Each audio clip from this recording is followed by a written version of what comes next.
everyone. Thanks for joining us for worship today. We're the Wilburs. I'm Pam. And I'm Russ.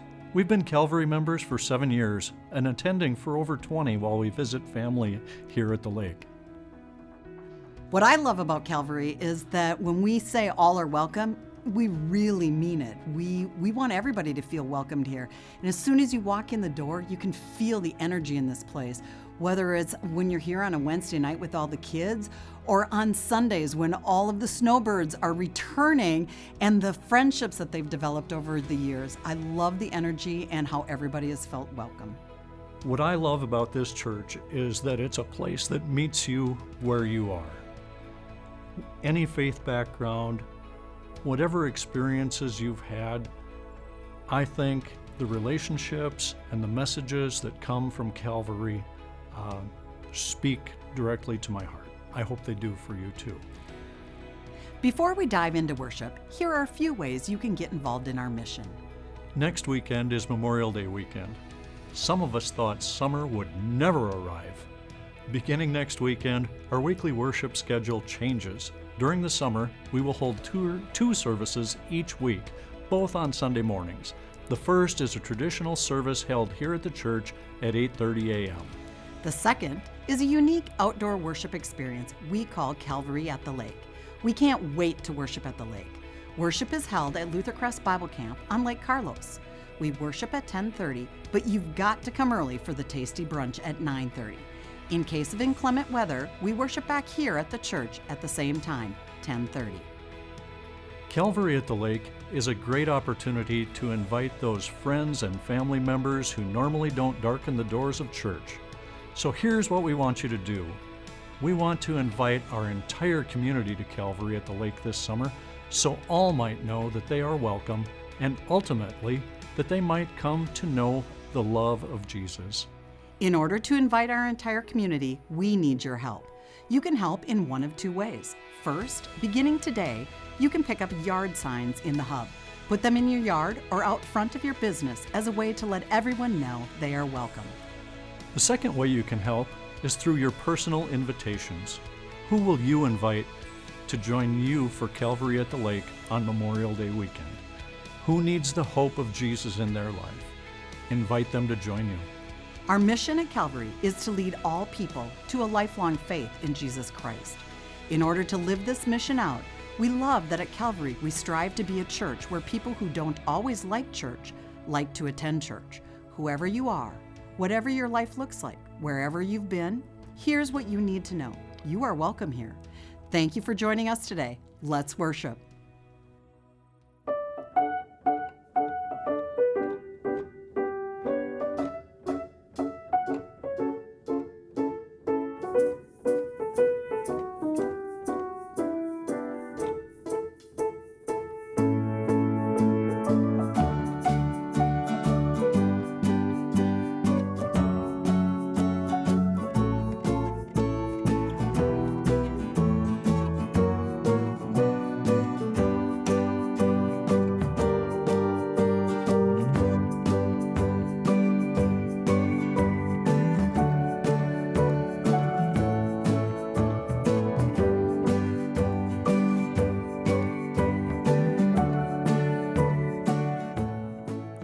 I'm about to tell you a fact about me that is going to make most of you cringe, some of you roll your eyes, and the rest of you judge me with all severity.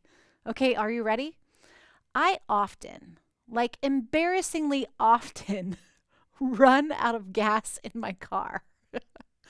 Yeah, I know that it's bad for my engine, and I know that you're always supposed to make sure that you fill up at a quarter of a tank, and I do have one of those sensors in my car that beeps and announces that I have low fuel or when I have 40 miles left.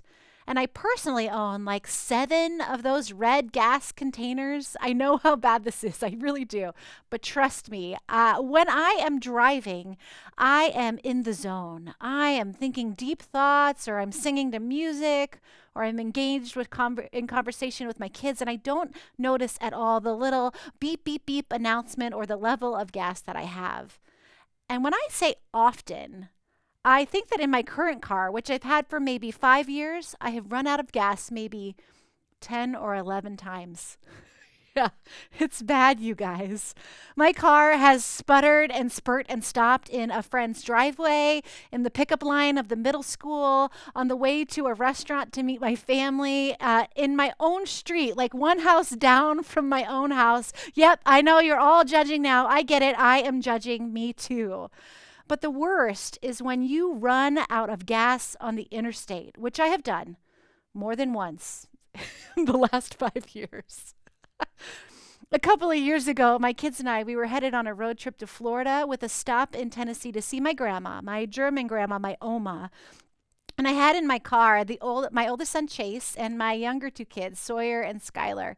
My husband, Ryan, and our older daughter, Mackenzie, they were going to meet us in Florida by flying. And it was a super fun trip. And as we were driving down this sparse 2-lane highway on a really hot day in rural Tennessee, well, wouldn't you know it, I ran out of gas. And there we sat, miles and miles from any gas station on the side of the road. We were stuck.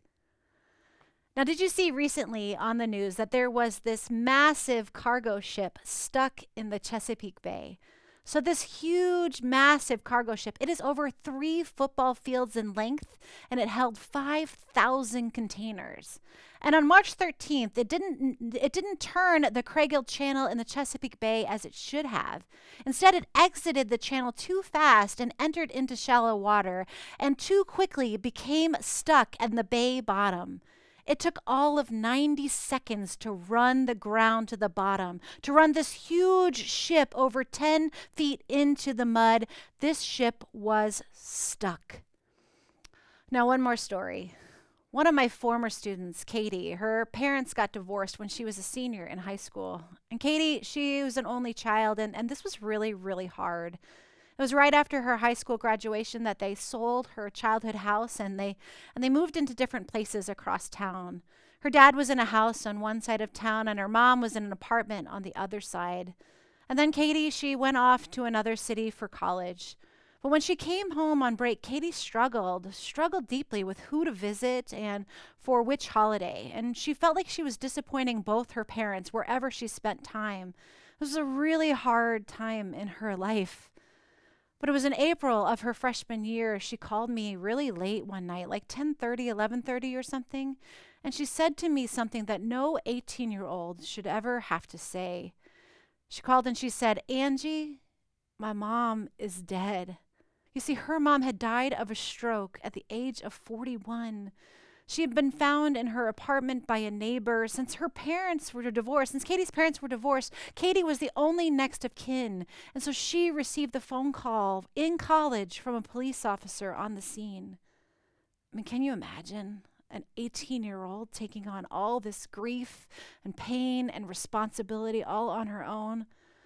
And for my sweet church-going Katie, it was just too much.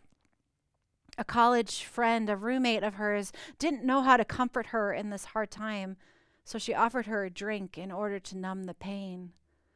But here's the problem. That drink turned into 2, and then 3, and then 4, and then more, and then more, and then more. Before you knew it, Katie was stuck. And here's the truth.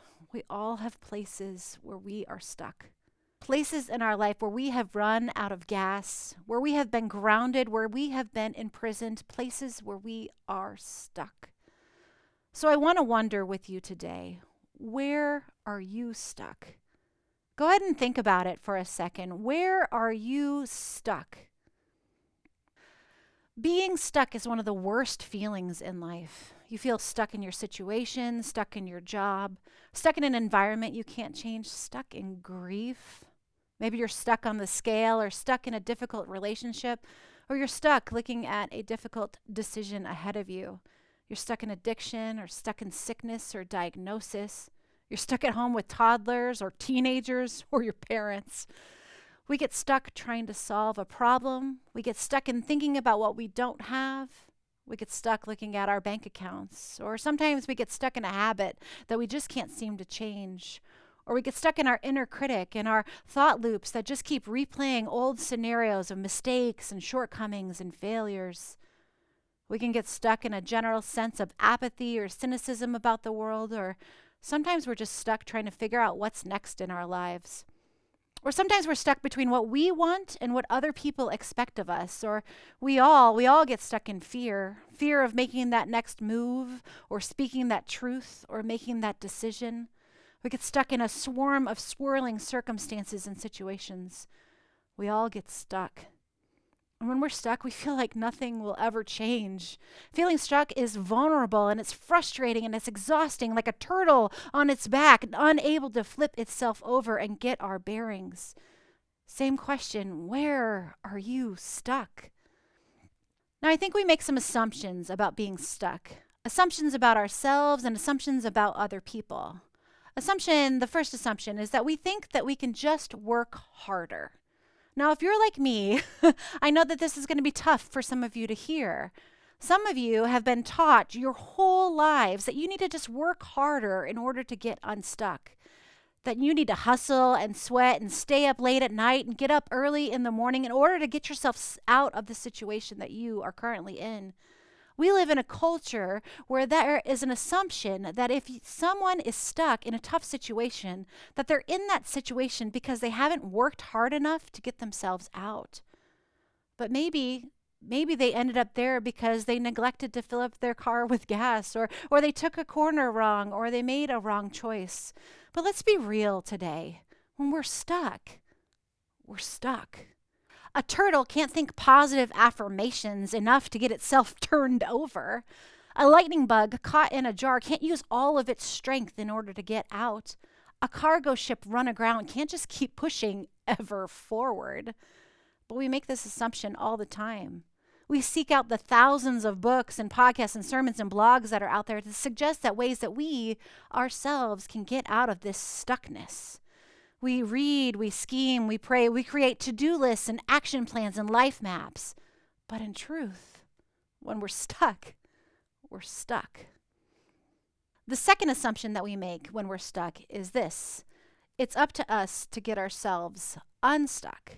We assume that it's up to us to pull ourselves together, to pull ourselves out, to pull ourselves up. That if somehow we can't get out of our stuckness, that we have failed. If we haven't made any progress, then that is on us. Imagine getting stuck in a mud pit. It's like the more you hustle and fight and struggle to get yourself out, the deeper it is that you sink. And here's the problem with this. Then we're stuck in the shame of not being able to get out too. This actually compounds the problem. It actually increases the stuckness. So here's our big question of the day. With all this stuckness, how do we get unstuck? In the Bible, in the book of John, Jesus encounters a man who's been stuck for 38 years. Here's the story. Jesus went up to Jerusalem for one of the Jewish festivals. Now there is in Jerusalem near the sheep gate a pool, which in Aramaic is called Bethesda, which is surrounded by 5 covered porches. Here a great number of disabled people used to lie. The blind, the lame, the paralyzed. One man who was there had an infirmity for 38 years. Let's imagine this scene together. 38 years. This man had been lying there, stuck for 38 years. Stuck in a body that wouldn't let him work or have a family of his own. But yet I want to point something about this 38 years. This was 2,000 years ago. So because of disease and lack of medicine and easy mortality and such, the life expectancy of someone around that time, around the year 30 or so, was, get this, 35 years on average. So don't imagine this guy to be in his 40s as we see it, but truly at the end of his expected life. He's been laying there, stuck for a lifetime, for 38 years. Everything is the same. Watching, waiting, hoping, and not much changes until Jesus walks in. When Jesus saw him lying there and learned that he had been in this condition for a long time, he asked him, "Do you want to get well?" Or we could say, "Do you want to get unstuck?" "Sir," the sick man replied, "I have no one to help me get into the pool when the water is stirred.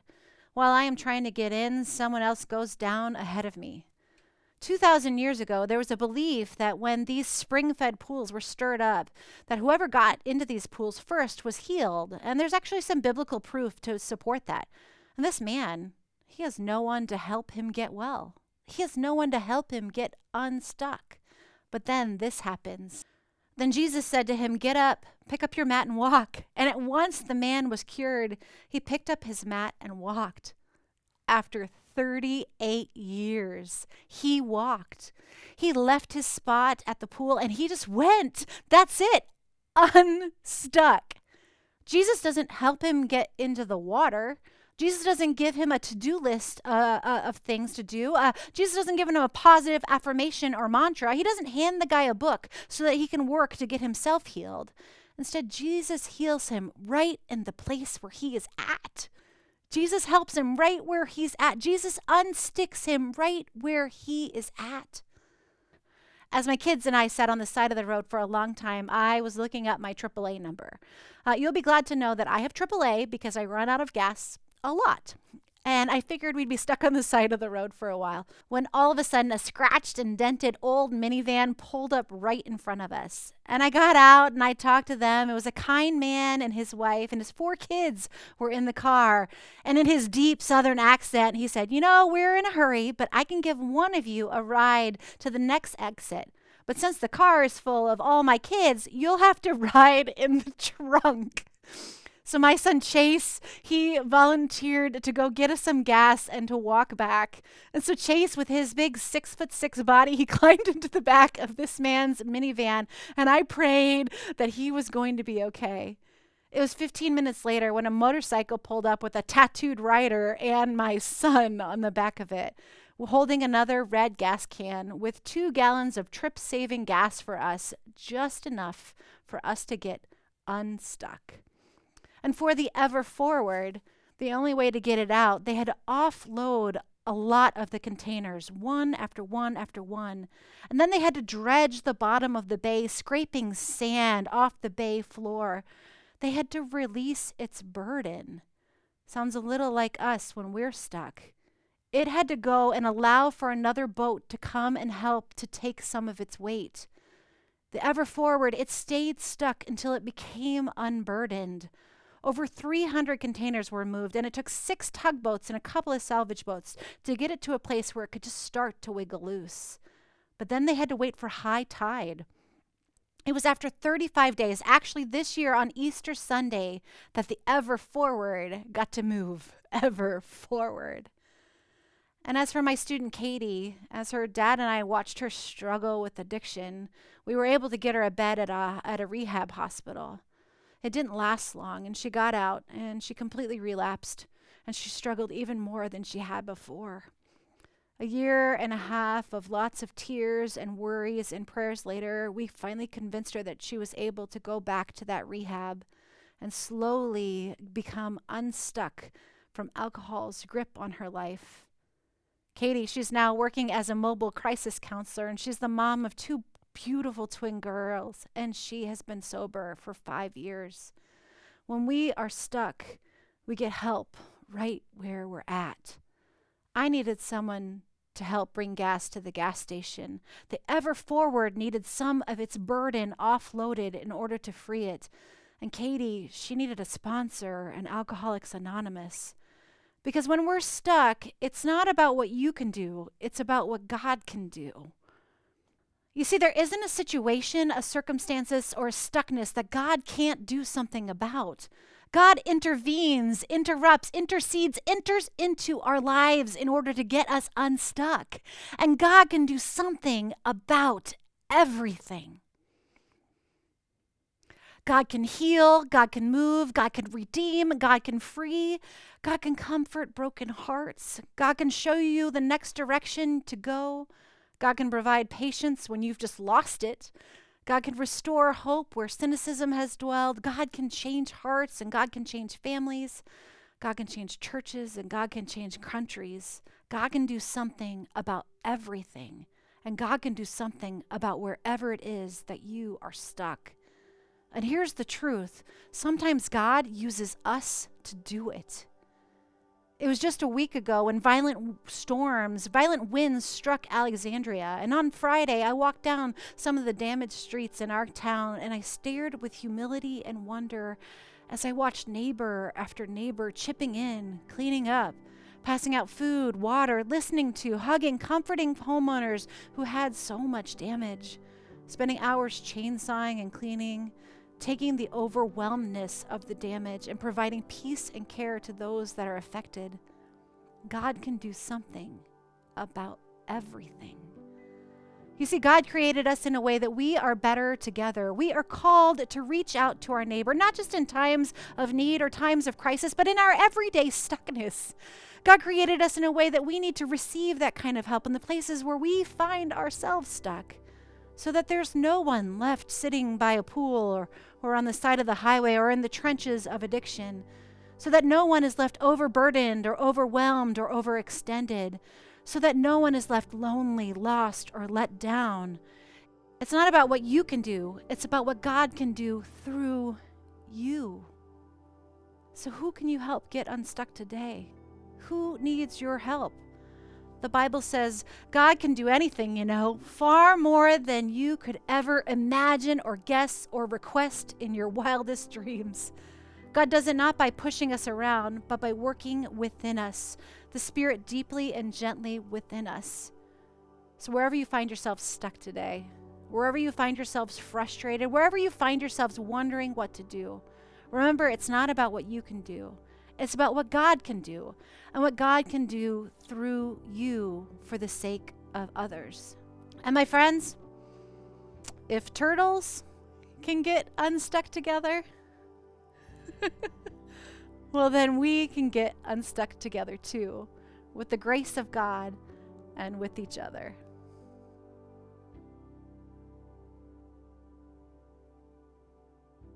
Yep. Amen.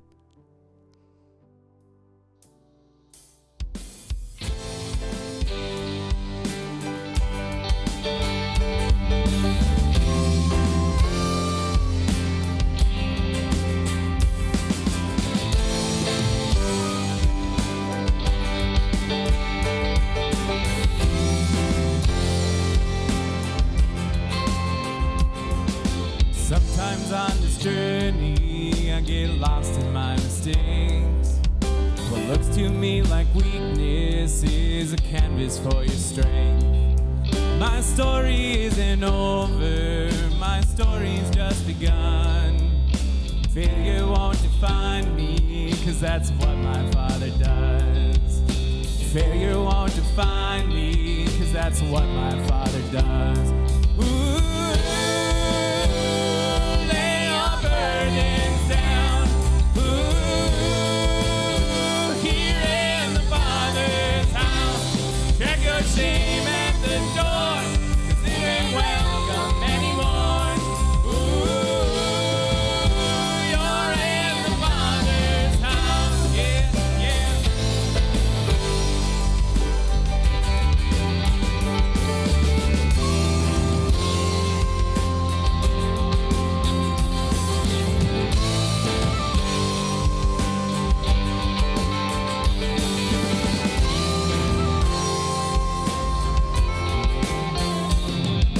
Arrival's not the end game, the journey's where you are. You never wanted perfect, you just wanted my heart. And the story isn't over if the story isn't good. Failures never final when the Father's in the room.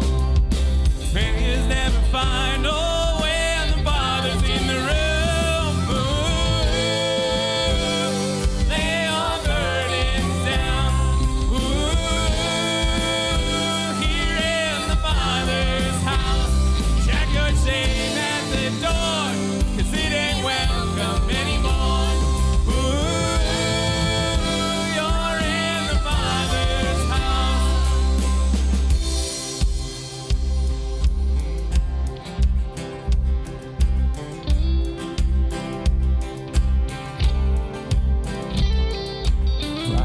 Come home, the helpless find hope.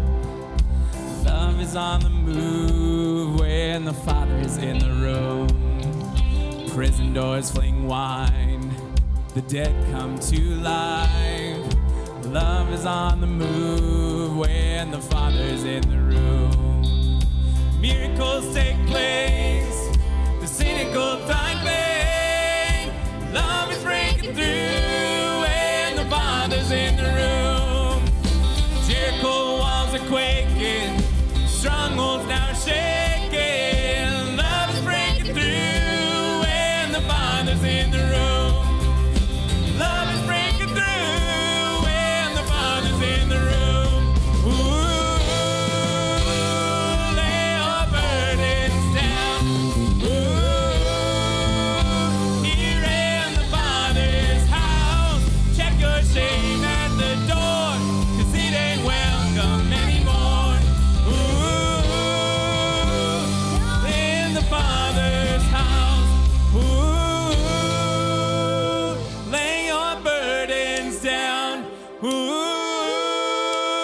here in the Father's house.